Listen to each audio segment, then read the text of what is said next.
Muito bem, meus queridos e queridas, é uma alegria e um prazer muito grande estar aqui mais uma vez com vocês, nessa casa de paz, de amor, de alegria, de caridade. Quero também agradecer meu querido amigo, grande irmão, companheiro de jornada terrena, Irley.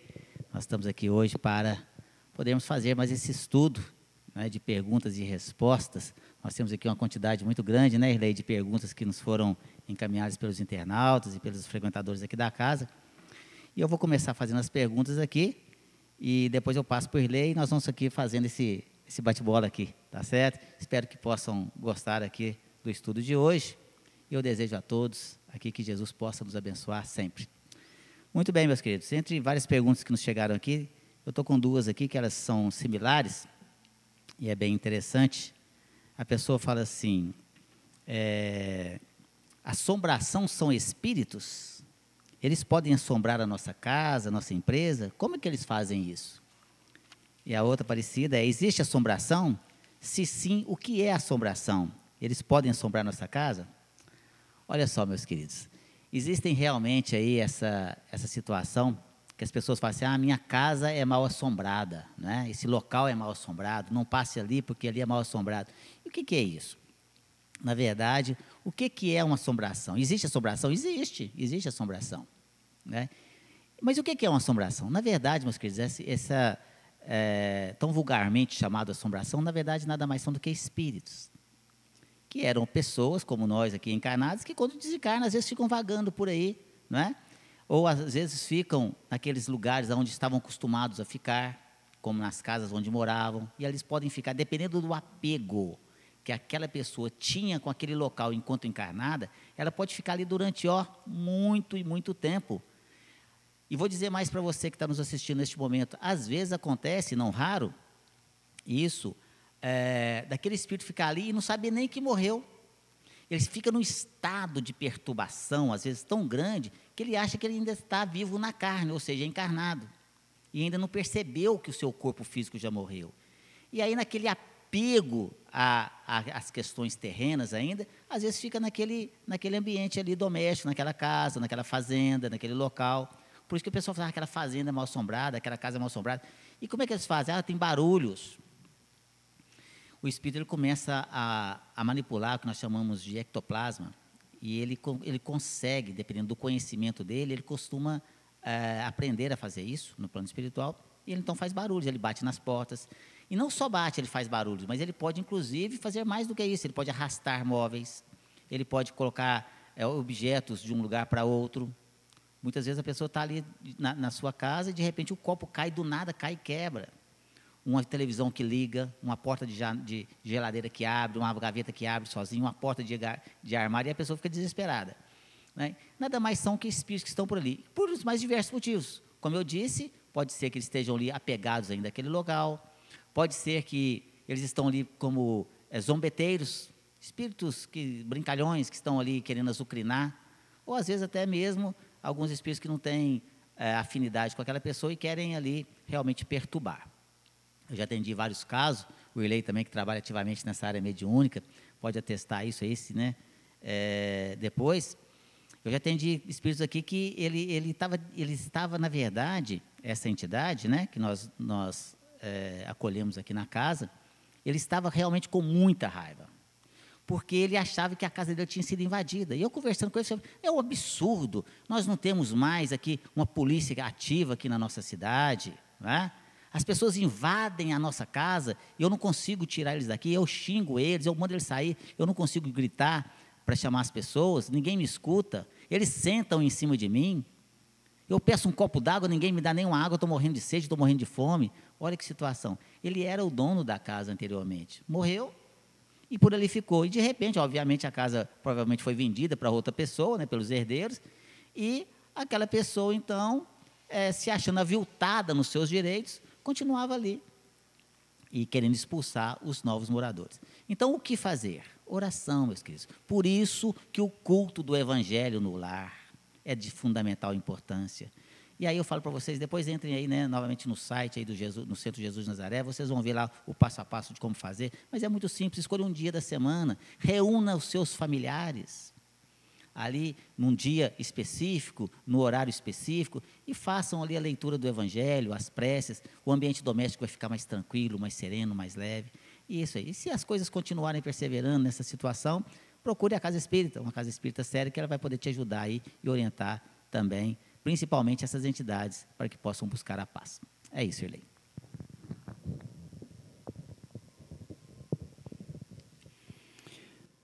Boa noite a todos, boa tarde, bom dia, que a paz do Cristo esteja com todos nós.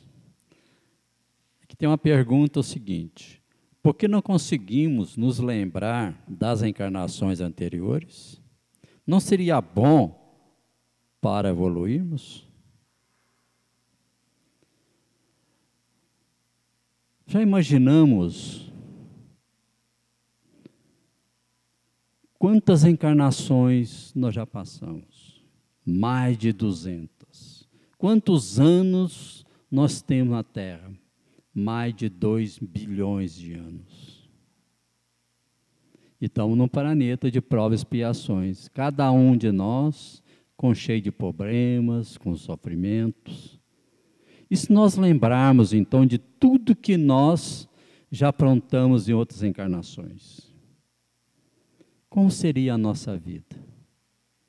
Lembrar que o nosso ente querido, aquele filho, aquela filha, aquela mãe ou aquele pai, foram grandes inimigos de nossas vidas. Entramos na família para tentarmos acertarmos, evoluirmos. Porque 80% das famílias são provas e expiações. Mas existe sim, meus amigos, muitos casos de vários espíritas que lembraram, ainda até hoje ainda lembra de suas encarnações. Um grande cientista americano, tornando-se espírita, passou a estudar sobre reencarnações. Ele ficou sabendo, através de um grande amigo, que um jovem na Índia, ele sabia o nome dos seus pais, seus irmãos. Então ele vai na Índia, conversando com esse pai daquele jovem. E conversando com ele, ele falou: vocês permitiriam, com a sua permissão de vocês, eu levar esse jovem aonde ele está falando, aonde ele nasceu e tudo? Porque como vocês me disseram, escreveram para mim, que eles chamam o pai de outro nome, de mães, que vocês não é pai nem mãe. Então eles permitem e levam. Levam na cidade, na Índia. Chegando lá, mostra: aqui é a casa que eu morei. Vai ao cemitério, ali está meu pai, aqui está minha mãe. Eles retornam, tem lá uma senhora que recebe: essa é minha irmã, ela chama fulano. Então existem vários casos sim que lembra, mas só quando é necessário, quando é permitido. Porque do caso contrário, nós não teríamos condições de reviver e relembrar de tudo que nós aprontamos e fizemos. Para vocês terem uma ideia, diz que eu já fui bispo na Inquisição. Você já lembrar, se eu fosse relembrar tudo aqui, quantos que eu já mandei matar na época da Inquisição? Está aqui hoje, no Centro Espírita Jesus Nazaré, ao lado do jovem Sérgio, conversando um pouquinho com vocês? Não estaria, né, meus amigos? Então é por isso que muitas vezes não é recomendável, porque não é bom para nós. E muitas vezes a gente sonha também. Tem sonhos, desdobramento, que a gente vai em outras vidas, mas assim que nós acordamos, nós esquecemos, porque não é conveniente a gente ficar relembrando, senão trazia uma situação muito grave para nós, chegando até chegar à loucura, parte obsessão e muitas coisas mais.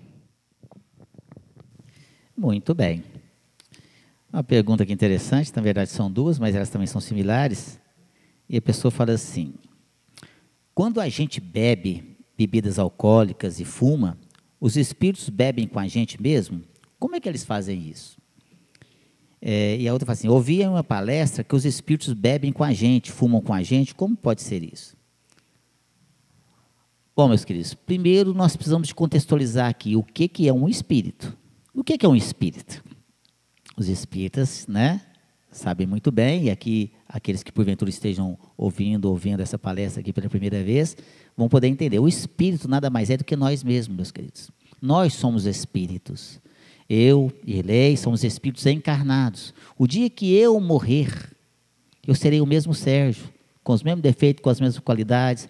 Ou seja, o dia que eu desencarnar, por isso que nós falamos desencarnar, esse corpinho vai virar comidinha de microbinho, vai ser enterrado, e eu, enquanto espírito, serei o mesmo Sérgio. Como eu disse, com os mesmos defeitos, com as mesmas qualidades, com esta mesma aparência dessa última reencarnação. Vou lembrar da minha esposa, do meu filho, dos meus amigos, dos meus parentes. Não vou ficar nem mais burro, nem mais inteligente. E vou ser atraído para lugares de acordo com a minha afinidade. Ou seja, se eu fui uma pessoa de bom senso, se eu fui aqui uma pessoa que, pelo menos, me esforcei para seguir os princípios cristãos, independente da sua religião, eu vou estar em lugares bem agradáveis.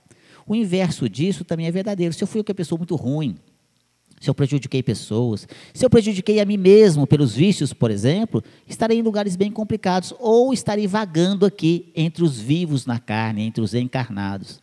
Olha só, vamos dar um exemplo assim. Se a pessoa que gostava de beber, se a pessoa gostava de fumar, se a pessoa gostava de usar drogas, quando ela desencarna, ou seja, quando ela morre, né, ele continua com as mesmas vontades. Ele continua com aquela fissura ali de querer beber, de querer fumar, de querer usar drogas. Entretanto, como ele não tem mais um corpo físico, e aí ele não consegue pegar um copo, né? Ele não consegue pegar um copo para poder beber. E o que ele faz? Ele se aproxima de alguém que tem os mesmos gostos, as mesmas vontades dele, uma pessoa que gosta de beber, que gosta de fumar, que gosta de usar droga, e começa então a induzir aquela pessoa a beber, a fumar, a usar drogas. A pessoa já tem uma queda para isso, ela já gosta, então ele induz mais ainda. E ele se imanta naquela pessoa e começa então a sugar dela essas emanações alcoólicas. Ele bebe junto, né? Ele não bebe o líquido, mas as emanações alcoólicas, é o que nós chamamos aqui de vampirismo, mas no sentido de sugar daquela pessoa. Por isso, meus queridos, observem bem, passem a observar a partir de hoje. Por isso que às vezes você está num barzinho e você vê a pessoa assim, põe uma para mim, põe mais uma, põe outra. O cara não para, porque ele tem uma falange ali, sugando, bebendo junto, fumando junto, usando droga junto. E você que está nos assistindo nesse momento, você sabia que espírito fica bêbado? Eu atendo, meus queridos, o Irlei também, espíritos nas reuniões mediúnicas, bêbado. Né? Acabou que chega o médium, por isso que o orientador de reunião mediúnica, o dirigente de reunião mediúnica, né? Ele tem que ser ligeiro ali na orientação muitas vezes, porque o médium passa mal. O espírito se manifesta, e eu quero mais um, cadê? Eu só que tinha uma festa aqui, ué, não é? E aí, não raro, não sabe às vezes nem que morreu. Tal o seu estado de perturbação. Esses dias mesmo conversava eu com dessas entidades dessa natureza, e a pessoa veio aqui em busca de ajuda. Parente que estava bebendo muito, que estava, né, na questão alcoólatra e tal, enfim. E aí nós começamos a fazer um trabalho de auxílio espiritual a essas pessoas também. A gente faz isso aqui, né? E aí foram trazidos entidades que estavam ligadas àquela pessoa que estava sendo assistida pela casa aqui. E aí, quando eu comecei a conversar com o espírito, eu fui falar assim, ô meu irmão, mas você, olha só, você está ficando perto do nosso irmão lá, você está prejudicando ele. Aí eu falei assim, eu prejudicando ele? Você ficou doido, só? Ele é meu amigo, ele é meu companheiro, é gente boa. Aí, ó, só ele que me entende, só ele que me escuta. Né? Ninguém me escuta, nem nada. Eu falei com você, às vezes a gente está lá na tristeza, ele está triste, eu estou triste, eu falo com ele assim, vamos tomar uma? Ele vai tomar uma, aí nós bebe junto, aí nós fica alegre, acaba a tristeza, acaba a solidão.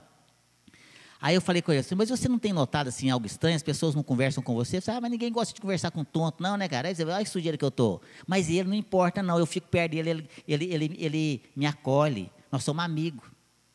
Então, assim, nem sempre é um espírito que está querendo prejudicar. É um espírito também que é um cachaceiro. Tomar uma. É como chamar, vamos tomar um ali, entendeu? É mais ou menos isso.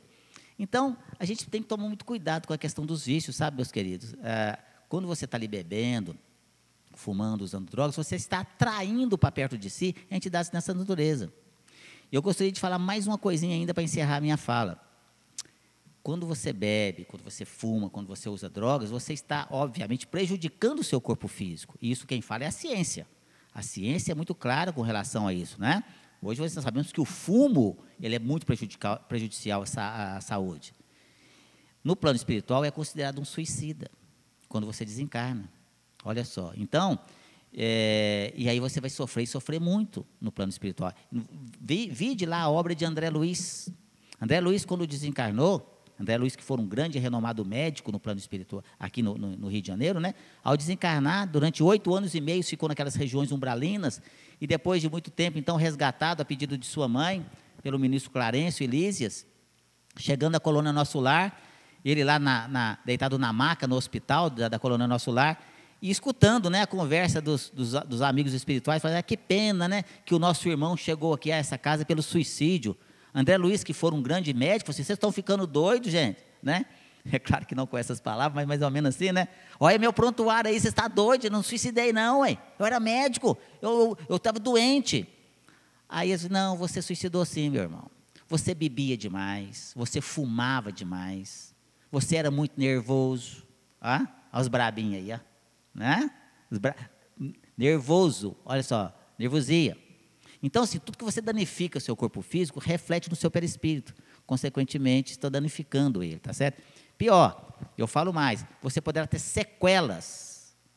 Aliás, vou mudar a palavra, poderá não, você terá sequelas, nos ensina a espiritualidade. Eu tenho uma palestra da minha autoria que chama Suicídio e Suas Consequências. Depois aí, você que está nos assistindo, entra lá para você assistir essa palestra, a gente fala, tem uma parte dela que a gente fala sobre o suicídio inconsciente, né? O suicídio involuntário, ou seja, você não quer se matar, mas você está se matando. Então você sofre, eu falo que a pessoa sofre, sabe, eu falo que não compensa, você sofre 3 vezes. Você sofre enquanto você está aqui, porque aqui você vai ficar doente, está fumando, um câncer. Aí chega no plano espiritual e é considerado um suicida, sofre pra caramba. Aí reencarna com problema pulmonar, com problema. Então é sofrimento demais por causa de um cigarrinho, por causa de uma bebidazinha. Compensa não, pessoal. Então assistam essa palestra, Suicídio e Suas Consequências, e vocês vão também ver essas questões aí, o reflexo que isso dá. Né? É isso aí, Lerei. Só completando um pouquinho o que o nosso irmão Sérgio disse, tudo que é excesso na nossa vida chama suicídio. Suicídio inconsciente. O excesso de alimentação, o excesso em tudo. E nós somos causadores de todo tipo de doença que nós temos, causado por nós mesmos. Há muitos anos atrás, eu gosto de contar muitos casos, assim, casos verídicos, porque o personagem somos nós. Eu já estava na doutrina espírita e era papapasse. Como muitos e muitos hoje são papapasse.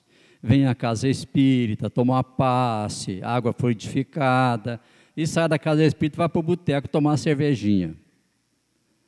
Assim, há mais de 40 anos, nós partimos para essa. Até que um belo dia, um irmão espiritual, através de um médium muito amigo nosso, que já desencarnou, falou assim, o irmão quer falar com você. Chama o irmão Joaquim. Aí chegou perto de mim assim, meu filho, você vai criar vergonha na cara, não? Dentro da doutrina espírita, estudando e tudo, vai ficar nessa até quando? Você tem 40 dias para você resolver a sua vida, porque, caso contrário, nós vamos lavar as mãos e deixar você, o seu livre-arbítrio, você resolve. E ele me falou uma coisa que foi o que o Sérgio já disse aqui. Ele disse para mim que tinha um grupo muito grande de irmãos desencarnados, viciados ainda na bebida, na cerveja e tudo, que ficava do lado de fora, onde eu morava, me esperando. Era só o meu corpo dormir, porque nós, espírito, não dormimos, ele já estava esperando. Aí o corpo dormia, eu desdobrava e ia com eles para o boteco, em espírito. Ia ser vampirismo também, sugando daqueles que já gostam de tomar sua cervejinha, outras coisas mais. É por isso que é muito difícil largar o vício, porque através de nós e tudo, tem muitos irmãos nos usando, tanto para o tabagismo, e muitas coisas mais, até por orgulho, para a vaidade e tudo. Então devemos tomar cuidado. E graças a Deus, hoje eu abracei a doutrina para valer. Mas ainda tem até hoje, ainda está alguém me procurando, aqui na Casa de Jesus Nazaré mesmo. Porque nós trabalhamos aqui no departamento de estudo, tem muitos que manifestam aqui, eu te achei, nós vamos acabar com você, mas não vai não, nós estamos protegidos hoje. E veio a pergunta aqui, o que significa amar aos inimigos? Será que é fácil amar os nossos inimigos, meus amigos? Não é não. Mas o que traz, nossa, lá está lá no Evangelho segundo o Espiritismo, a Jesus, amar os inimigos é não desejar mal, é orar para eles, e se algum dia eles precisar da gente, a gente abraçar e socorrê-lo, porque nós ainda não estamos em condições. Vocês já imaginaram, chega uma pessoa que provocou um caso muito grave com a minha família, ou matou um filho, ou uma esposa, seja quem for, será que eu teria condição de abraçá-lo? Será que o Sérgio teria condição de almoçar do lado dele, sorrindo? Ô, meu irmãozinho, não estamos preparados para isso. Mas é não desejar mal, é sempre orar para esses irmãos. E a casa espírita, Jesus veio para os doentes, não para os sãos. Verdade. Bom, meus queridos, tem aqui 2 perguntas também, que a pessoa fala assim: quem suicida realmente sofre? Porque às vezes dá vontade de desistir de tudo. E ele fala assim: boa noite, cheguei nesta casa há pouco tempo, tinha pensamentos suicidas. Queria saber se o suicida realmente sofre, porque às vezes é muito difícil de suportar os problemas, dá vontade de desistir. Obrigado. Olha, meus queridos, eu vou dizer para vocês aqui com muita propriedade, pelos estudos que nós fazemos, não só das obras da doutrina espírita, mas também dentro das nossas reuniões mediúnicas, quando conversamos com os nossos irmãos desencarnados, que às vezes chegam ao plano espiritual através do suicídio. Eu vou dizer para você, quando a pessoa fala assim, quem suicida realmente sofre? Eu não sei dizer para vocês aqui, sinceramente, eu não tenho palavras para descrever o que é sofrimento de um suicida, eu não sei. Eu não sei o quanto é o sofrimento de um suicida. Mas eu digo para vocês que é inimaginável para nós. E por que eu digo isso? Tem um espírito, Antero de Quental. Antero de Quental foi um poeta português que se suicidou lá em Portugal, com 2 tiros no peito numa praça. Tem uma praça lá com o nome dele. E depois de longo tempo, quando ele teve condições de se manifestar numa reunião mediúnica, ele deu a seguinte mensagem. Essa mensagem está no livro O Martírio de um Suicida e está também no livro O País da Luz. E Antero de Quental falou assim: os maiores martírios da terra são doces consolações, se compararmos ao mais suave sofrimento de um suicida. Olha só, meus queridos. Então, não sei o que é o sofrimento de um suicida. Veja bem, os maiores martírios da terra, a pior coisa, imagina você que está nos assistindo nesse momento, a pior coisa que você possa imaginar que possa acontecer na face da terra com você, a pior da pior das coisas, isso é uma doce consolação, se você comparar ao mais suave sofrimento de um suicida. Deus me livre desse negócio, então. Não existe uma palavra no nosso dicionário que seria sinônimo de sofrimento de um suicida depois dessa. Mas eu digo para vocês, meus queridos, é muito sofrimento, é muito. Porque o suicida, ele passa no plano espiritual, num sofrimento muito grande, e ainda guardando aqueles instantes finais da vida física, daquele momento que ele tirou a vida, sofrendo. Por exemplo, quando nós, o Irley atesta com certeza, isso porque trabalha ativamente na área mediúnica também, quando nós atendemos espíritos de suicidas nas nossas reuniões, isso é frequente, quando ele, por exemplo, desencarna através do enforcamento, e aí ele ainda sentindo ali naquele momento aquela falta de ar, com a corda ainda ali, porque psiquicamente ele ainda está ali com aquela cristalização mental naquele momento, que ele ainda está se enforcando, e isso durante, não sei quanto tempo, anos e anos. Né? E quando você literalmente, você quebra aquela cristalização mental, você retira aquela corda do pescoço, e vai, ai meu Deus, pensei que eu nunca mais ia respirar. Ele não consegue compreender por que ele não morre. Ele quer morrer, mas não morre. O espírito não morre. Então você não vai, você que talvez nesse momento, esteja pensando, eu vou acabar com esse meu sofrimento, eu vou acabar com a minha vida, que eu acabo com esse problema. Você não está acabando com o seu problema, você está arrumando um problema milhões de vezes pior do que você está aqui agora. Essa é a verdade, meus queridos. Quando o espírito toma um veneno, quando ele dá um tiro ali de arma de fogo, ele fica, a cada segundo ele vai escutando o estampido da arma, como se ele estivesse a cada segundo dando um tiro na cabeça. O sangue escorrendo, ele dando tiro. Quando ele se atira em queda livre de um despenhadeiro, de um prédio, enfim, né, ele vai sentindo aquela queda ali durante muito tempo. Ou a água passando por seu corpo quando ele se atira num lago, num rio. É triste demais. Eu vou contar um caso para vocês aqui, viu, Ilei? Que aconteceu comigo, que se não fosse trágico, seria até hilário. A gente não nasceu sabendo, né? E na doutrina espírita não é diferente, a gente vai aprendendo. Hoje, graças a Deus, a gente tem uma certa bagagem, mas a gente está aprendendo todos os dias, nós somos eternos aprendizes. Mas quando eu comecei na doutrina espírita, depois de muito estudo, de muita luta, né? E aí eu agradeço demais ao meu querido mestre, meu guru,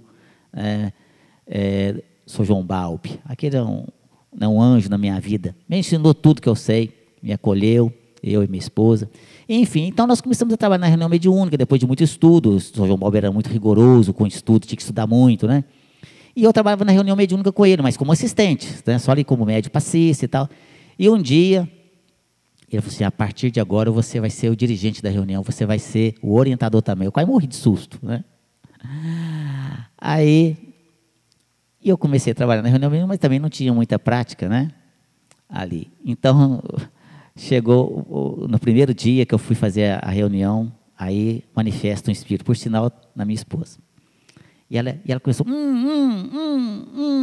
não falava nada. Meu irmão, seja bem-vindo a esta casa. Eu fazia igualzinho ele fez, né? Fazia, né? Seguindo o exemplo dele, né? Fazia a oração primeiro, fazia a leitura, depois, seja bem-vindo, estamos aqui para te ajudar. O que eu posso te ajudar? E o espírito não falava nada. E aí, ele foi escrever, eu não tenho língua. Eu disse, pronto. Eu disse, Sr. João, eu não tenho língua, como é que escreve, conversa, como é que ela ajuda, né? Aí eu disse, não é que não tem língua, isso aí é porque ele ainda está pensando que ainda não tem, enfim. Aí foi lá e ajudou. Aí foi para o segundo espírito. Segunda manifestação, ele aí. Aí o espírito falou para mim, era um zombeteiro, ele falou assim, você está morrendo de medo, né? Assim, não estou não, assim, eu estou vendo. Você está com medo de não estar dando conta? Eu falei, danado, que raiva que me deu. Né? Aí foi para o terceiro espírito. Esse é que é o caso que eu quero contar. No terceiro espírito, aí o espírito falou assim, manifestou lá, né, sofrendo, água. Eu disse, calma, meu irmão, eu estou aqui para lhe dar um copo de água. Mas, na verdade, o espírito tinha afogado. Ele estava lá afogado, lá no meio do rio, lá eu querendo dar mais água para ele. Seu Fernando, bebe mais água? Não quero mais água, não, eu estou afogado aqui, me tira daqui, né? A gente brinca aqui para descontrair um pouquinho, porque o tema realmente ele é bem complexo, né? Falar de suicídio não é fácil, meus queridos, então a gente tem que dar uma maneirada aqui. Mas o sofrimento é muito grande, né? Então, eu quero finalizar a resposta para essa pergunta, para esses irmãos que nos fizeram o seguinte: o suicídio jamais será uma válvula de escape, jamais será uma porta de saída, nunca. Deus jamais dá um fardo maior do que a gente dá conta de carregar, essa é a verdade. Então, vamos ter fé, vamos ter perseverança ali, vamos acreditar na providência divina, de que nós podemos sim vencer essa reencarnação com dignidade, para que nós possamos, quando retornarmos ao plano espiritual, estarmos ali realmente com a nossa consciência tranquila, de que fizemos tudo o que foi possível, mas não desista jamais, porque você não está desamparado, nenhum de nós está desamparado. Deus jamais desampara seus filhos, Jesus jamais abandona seus irmãozinhos menores. Erlei.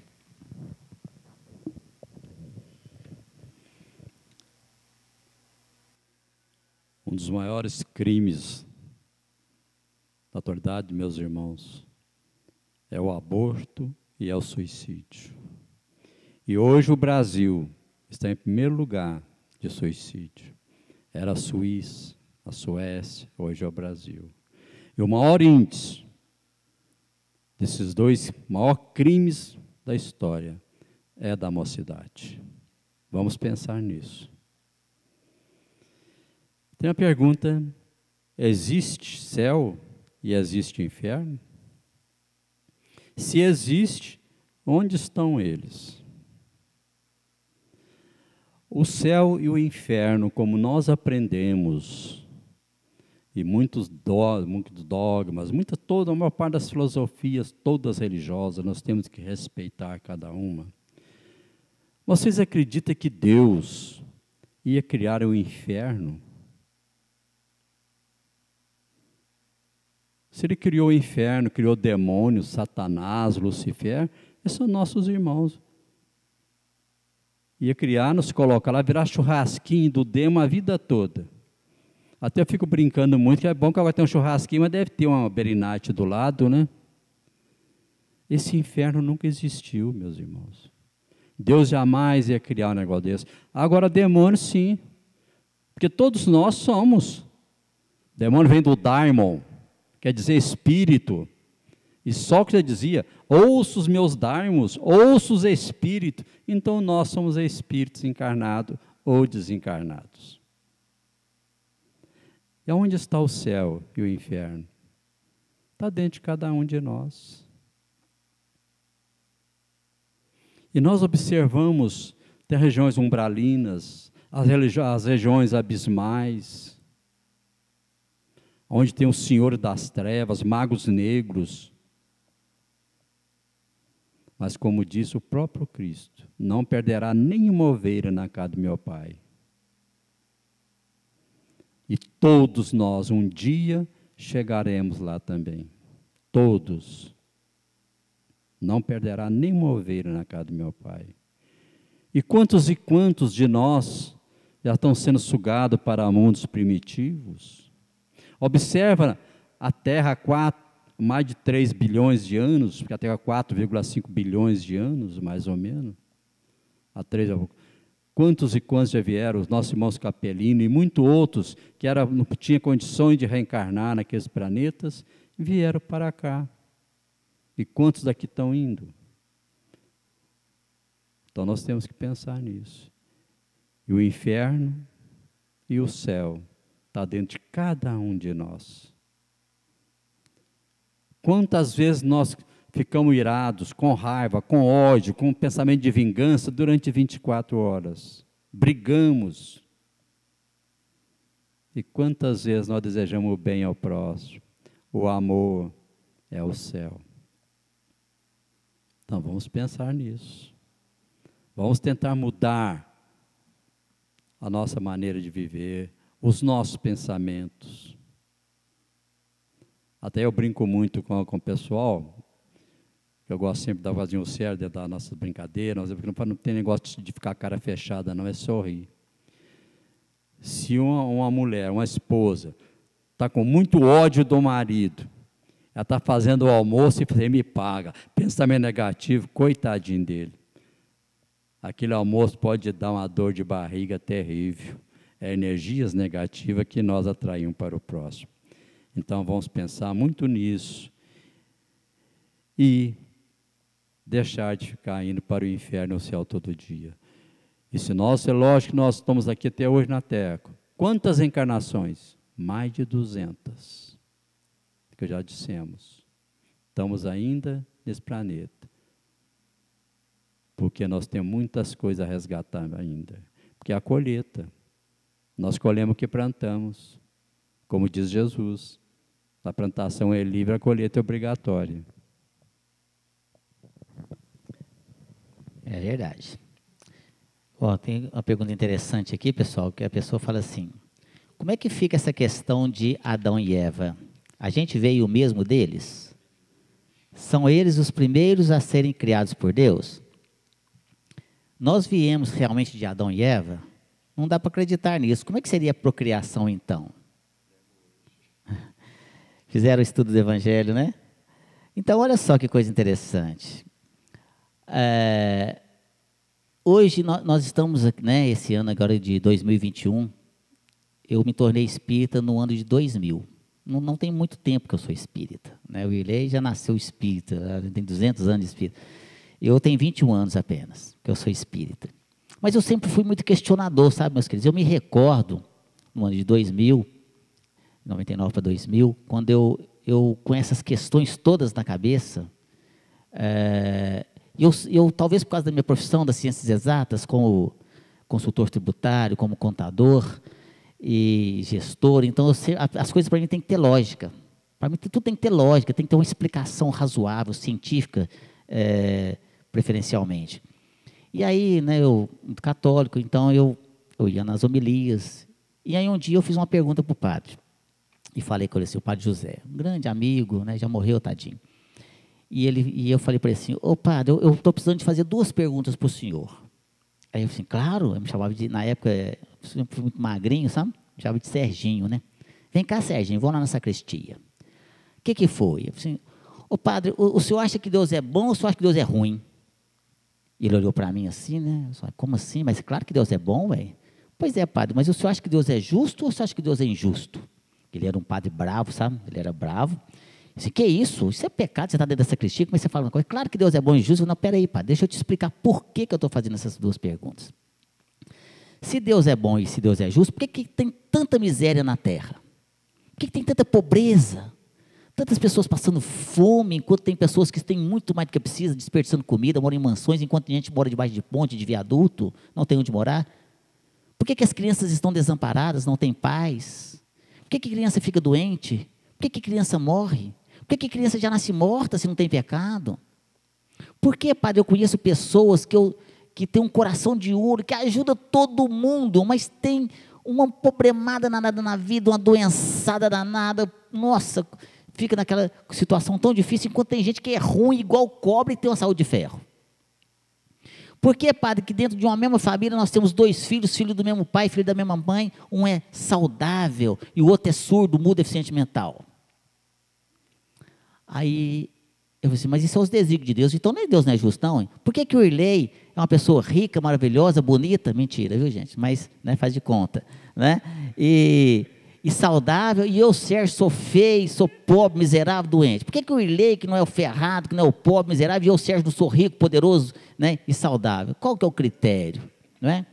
E eu falei assim, o padre, o senhor falou para mim o seguinte, né, falou para nós, na homilia, que se a gente for uma pessoa boa aqui na terra, se a gente fizer caridade e ajudar todo mundo, a gente vai para o céu. E se a gente for ruim, a gente vai para o inferno. E eu conheço gente boa, padre, mas gente que tem um coração de ouro, né?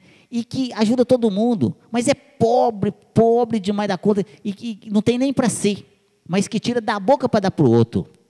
Essa pessoa vai para o céu, não vai? Vai, eu falei, então.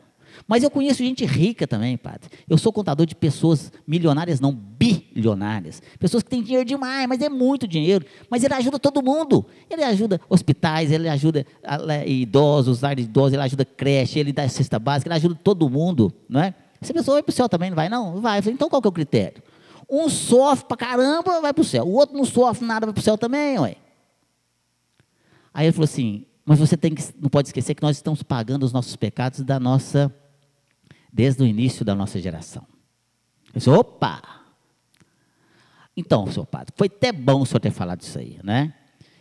Porque eu estou meio engasgado com esse negócio, porque no último domingo o senhor falou que nós, né, viemos aqui de Caim e Abel, e que a Terra, e lá na Gênesis está falando que a Terra foi criada há 6 mil anos atrás, mas a ciência fala que a Terra tem 4 bilhões e meio de anos, né? Mas tudo bem, vamos pular essa parte aí.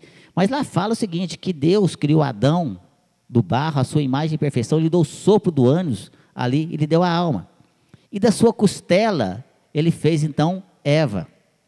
Mas tem uma outra história, não católica, que existia uma outra mulher antes de Eva, mas que não deu certo com Adão, porque não veio de Adão. Mas vamos escutar, vamos esquecer essa parte também, vamos ficar só na questão da agência católica. Então, há 6 mil anos atrás, Deus criou Adão e Eva, né? E aí Eva então induziu Adão a comer o fruto proibido do conhecimento. Então quer dizer que Deus também não queria que a gente tivesse conhecimento. Mas também vamos pular essa parte também. Aí foi expulso do paraíso. Chegou aqui na terra, Adão e Eva tiveram 2 filhos, Caim e Abel. Aí Caim matou Abel, pela vaidade, pelo orgulho, pelo egoísmo. E Deus fez então uma marca em Caim para que os outros não o perseguissem. Que outros? Não tinha só os 2, né? Só os 3 no caso, né? E aí, depois, padre, tem outra coisa. E aí tiveram outros filhos, né? Inclusive um chamado Sete. E aí eu pergunto, de onde que vem 7 bilhões e meio de pessoas, que é mais ou menos hoje a população da Terra? E de onde que vêm as diversas etnias? Nós temos a raça negra, a raça amarela, a raça vermelha, a raça branca, e vai por aí afora, raça negra, não é? E outra coisa, 6.000 anos atrás, e como é que ficou essa procriação? Quer dizer, que a mãe teve relação com o filho, o irmão teve com a irmã, o pai teve com a filha, isso não é incesto? E outra coisa, e o tempo? 6.000 anos, mesmo que eles tivessem ali transado entre eles lá, né? Uma mulher para dar cria, ela tem que ter pelo menos 12 anos de idade, para ter condições. E aí, Irley, eu fiz um programinha, sabe, de procriação, que eu tenho uma das minhas empresas, é de desenvolvimento de software. E eu fiz um programinha para ver quanto que dá, não chega nem próximo, mesmo que estivesse lá, tem que estar 9 meses para nascer, né? Até 12 anos, pelo menos, para poder ter condições de procriar. Não chega nem próximo nessa quantidade, não tem jeito, não dá tempo, além das diversas etnias que nós temos. E outra coisa, depois lá fala que Caim abandonou a família e foi para outra cidade. Que outra cidade? Não era só eles. E ali encontrou outra mulher e teve uma grande família, inclusive um filho chamado Enoque. Enoque, que era bisavô de Noé. E por falar em Noé, não teve o dilúvio? Não acabou tudo? Né? E aí, de novo, não ficou só o Noé, a mulher de Noé, os 2 filhos, a nora e a criança? De onde que vem 7,5 bilhões de pessoas? Então, assim, a gente tem que entender, mas está errado. Não, é uma história, gente. Aquilo ali é uma analogia, né? Então, você não pode entender aquilo lá como uma coisa científica. Nós temos que entender essas questões. E aí, eu fui fazer a mesma pergunta, sabe, Eli, para um pastor, ele falou assim, nós estamos pagando, as mesmas perguntas eu fiz, né, sobre a questão do sofrimento e tudo mais. Ele falou assim, nós estamos pagando os nossos pecados até a nossa 4ª geração. Disse, não, então eu não concordo com esse seu Deus também, não. Eu estou pagando o pecado do meu bisavô. Eu nem conheci o velho, ué. Quer dizer que ele fez lá uma porcaria danada lá, eu estou pagando o pecado dele aqui? Nem a justiça humana, que é falível, é assim. Quer dizer que meu pai mata uma pessoa, eles vão prender eu? Se eu mato uma pessoa, eles vão prender meu filho? Né? Não é por aí. Então eu fui encontrar respostas sensatas, filosóficas, mas principalmente científicas, na doutrina espírita. Então, é uma fé raciocinada. Tá? É dessa forma que a gente tem que ser, né, Ardê? Fica à vontade, Ardê. Bom, eu tenho uma última pergunta aqui, então. Tá bom, né? Nos instantes finais, tem uma pergunta aqui muito interessante, pessoal, para a gente poder encerrar, que a pessoa pergunta assim, existe destino? Pode ser mudado? Minha vida é muito difícil. Olha só. Existe destino? Eu respondo para você, sim, existe. Né? Existe destino. Né? Então, como é que pode ser mudado? Olha só. Veja bem, nós temos que entender assim. No plano espiritual, a gente vem com essa programação espiritual. Existe um destino? Sim, existe um destino. Ele está traçado? Sim, ele está traçado. Mas ele é definitivo? Não. Ele não é definitivo. Você pode mudar o seu destino para melhor ou para pior. Aí é que entra o nosso livre-arbítrio. Você pode mudar a sua vida. Olha só, às vezes, meus queridos, a gente está passando por situações difíceis, é de fato, e a gente vem com aquela programação para você passar por aquele momento, em forma não de punição, porque Deus não pune, Deus é bom, Deus é Pai, é bondoso, misericordioso. Deus nos dá essas oportunidades de aprendizado. Às vezes em forma de doenças, às vezes em forma de situações muito difíceis que você está vivendo na sua vida, nas mais diversas áreas, enfim. Mas são oportunidades de reeducação. Nós temos que entender que isso é um processo, como um aluno que não foi muito bem numa determinada matéria, ele vai ter que repetir de ano. Isso é a reencarnação. Então, o nosso destino ele pode ser mudado sim. Às vezes as pessoas falam, mas a minha vida é assim, assim, assado, como é que eu faço? Olha, veja o que você pode aprender, porque tem 2 caminhos para você aprender. Ou você aprende pela dor, mas você também pode aprender pelo amor. Olha só, você está aqui nesse ponto. E você tem que chegar aqui nesse ponto. Você tem esse caminho, que é o caminho do amor. Um caminho lindo, maravilhoso, cheio de pétalas de rosas, gramadinho. Mas você tem esse outro caminho, que é o caminho da dor, cheio de pedras, abrolhos, cheios de buracos, espinhos. Você pode escolher esse também. Eu não sei porquê, sabe, Elei, que nós normalmente escolhemos o caminho da dor. Eu acho que a gente gosta de sofrer, deve ser masoquista, eu acho, porque a gente tem uma opção. Mas quando você vem com essa programação, se você aprendeu aquela lição, não há necessidade mais de você sofrer. Como às vezes a pessoa vem ali, por exemplo, com um câncer estipulado ali no seu perispírito por problemas do passado, no estômago. Mas ali, graças à sua atividade, ao seu processo ali, do seu processo de reeducação, você aprendeu aquela situação, então às vezes ali vai dar uma úlcerazinha, uma gastrite, aí você é amenizado, porque você modifica a sua questão perispiritual.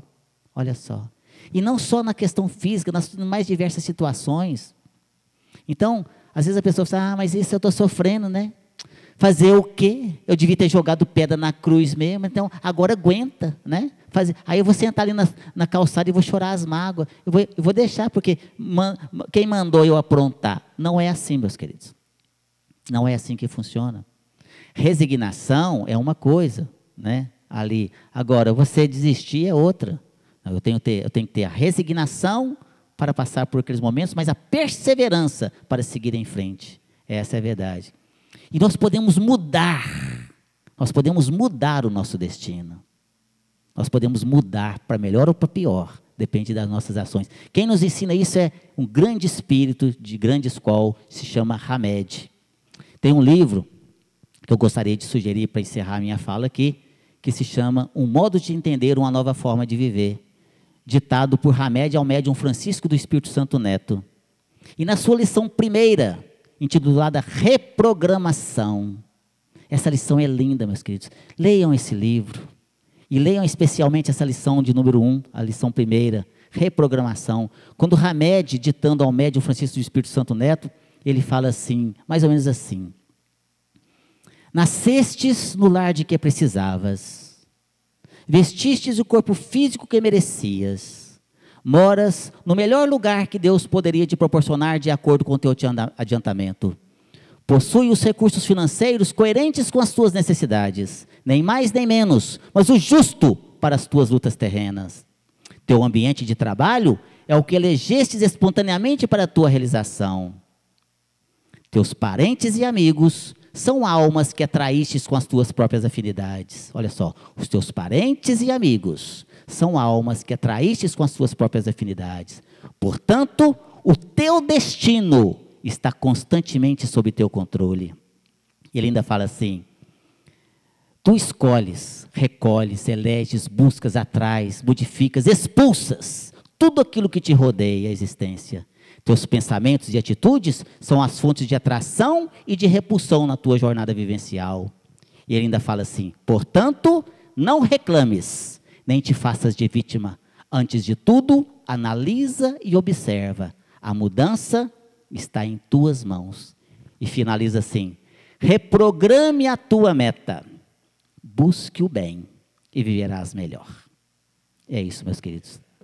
Eu quero agradecer a cada um de vocês, ao meu querido amigo Irley, a vocês que tiveram a paciência de nos ouvir até esse momento, e quero pedir a Jesus que possa abençoar cada um de vocês. Continuem estudando firme, meus queridos, nesse propósito firme de sempre também servir a Jesus.